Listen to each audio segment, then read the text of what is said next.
So we're back in the house in the Eumig room again, and let's get the parts back on their respective places. There are some washers here on the back of the axle. They are for shimming out the play in the axis, and you should keep count of which you put where. I know there's just one in the back, which turned out to be two. Okay. Let's flip it around.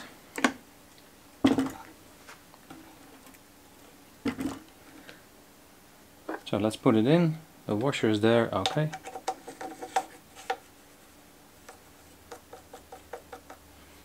Maybe a little bit of oil.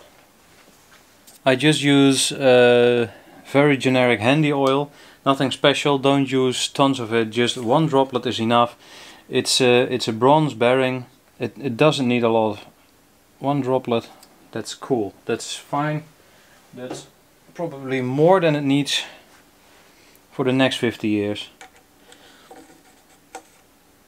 And be very careful when you grease up a projector or when you use oil or grease, because a projector, the mechanical side, does love oil and other lubricants, but the film side really does not. Film cannot be contaminated with lubricants. So you have to be very careful to not get the lubricants from the mechanical side to the film side. Some people spray WD-40 in a projector to lubricate it. Well, then you will destroy your film, because it's kind of a cloud. It gets in your film path, in your gate, and then it comes on your film, and who knows what kind of damage you will do to the film. Don't do it. Don't ever do it. So I'm going to put the gear back on, but I can't fit it behind the flywheel, and I can remove the flywheel, but I just really don't wanna. So what I'm going to do is get first the two shim washers on there, which will not cooperate with me at all. Come on.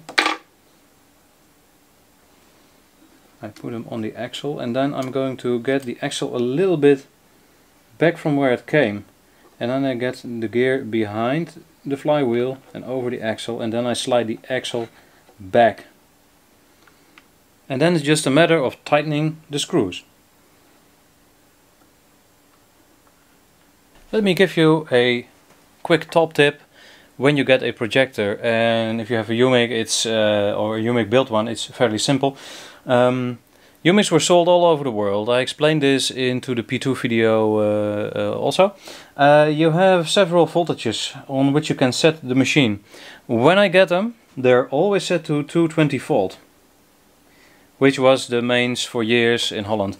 But nowadays we are in 240 volt country. So what I always do is you just remove this wire from wherever it is, and you just place it on the spot you want it. That's how you set voltage on Eumigs. I want to take this chance to explain how this projector is driven, because it doesn't use the traditional rubber belt. It uses a system which worked very good when it was new. They started in the Mark series. Well, this obviously has one. The entire 700, the entire 800 and 900 series have such a similar system. And it's a principle. The motor is vertically. It always spins when connected to mains. And there's a little wheel here. You can see it right there. It always spins, and when you put the projector in forward, like this, the motor gets tilted and pushed against these discs. There's a disc here and here. This is the forward disc, and this is the rear disc for running backwards. It's an aluminium disc covered in rubber. So the motor spins, and well, you put it forward. Let me turn the knob, and you see I can spin the motor like this. But the problem is, this gets old and the rubber hardens out, and then this little roll can't get grip on the rubber anymore, and the projector stalls when warm, or it won't run at all. In other projectors it runs fine, so there is a workaround with this. You have to clean the discs. The discs are not available new anymore, so you have to work with what you have. There are no belts available for this, no workarounds, nothing. You just have this rubber and that's it. No replacements at all. But I have learned a little trick over the years that works pretty good. Wasbenzine. I don't really know what's the translation into English. It's not white spirit, that much I know. Google Translate tells me it's benzene. No idea. Well, maybe it's cleaning spirit? I really don't know, and Google doesn't give me a good answer. Okay, what I do with it, I just put it on a cloth, paper cloth.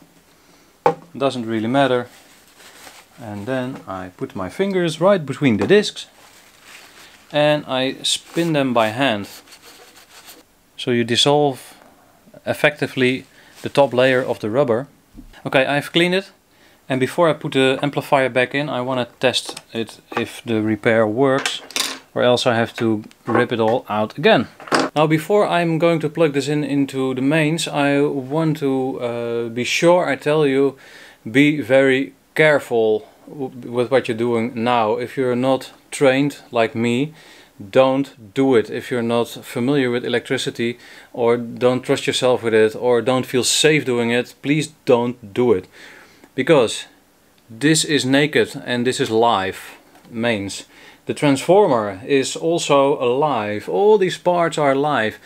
In the factory, when they tested it, they had a plastic hood made from perspex, and they put it over the live parts so they can safely work on all the mechanics to set them so they wouldn't get an electric shock. The risk of electric shock is very great, and I'm going to take care not to put my hands inside one of these parts, but I need it open because I need to see what is happening. I'm not going to touch this side at all, and if I do, I'm an idiot. You see, the engine runs. Let's see if it will run forward. Yes! Wow, great. Lamp works. Reverse also, good. Lamp, okay.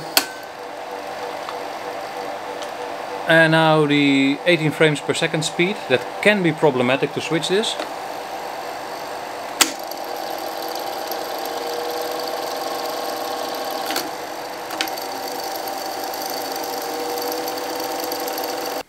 Okay, I'm happy with what I saw, because the cleaning worked just the first time I tried it. Sometimes you have to do it 2, 3, 4, sometimes 5 times before it gets clean enough to get grip on it. So it means, well, this is good. I can now put the amplifier back in. There is still another thing that may not be that good, but I can only check it when I play a film. And that's the slipper clutches here and here. They may be gone soft and soggy. I'm going to show you a way that I can do it to see if they are set correctly. But first, let's get the amplifier back in. Here we go, the amplifier.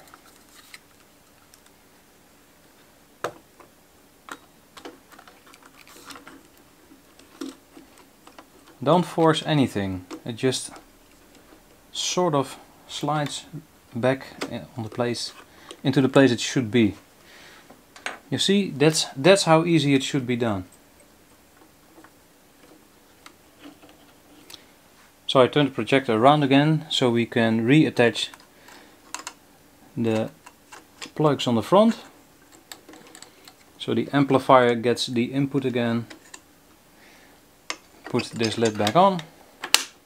This is also for cleaning your the film path. And the knob. Make sure it clicks so it's turned off. Okay, next up. It's time first to check if the film path is totally clean before I put a film inside of it. Let's go.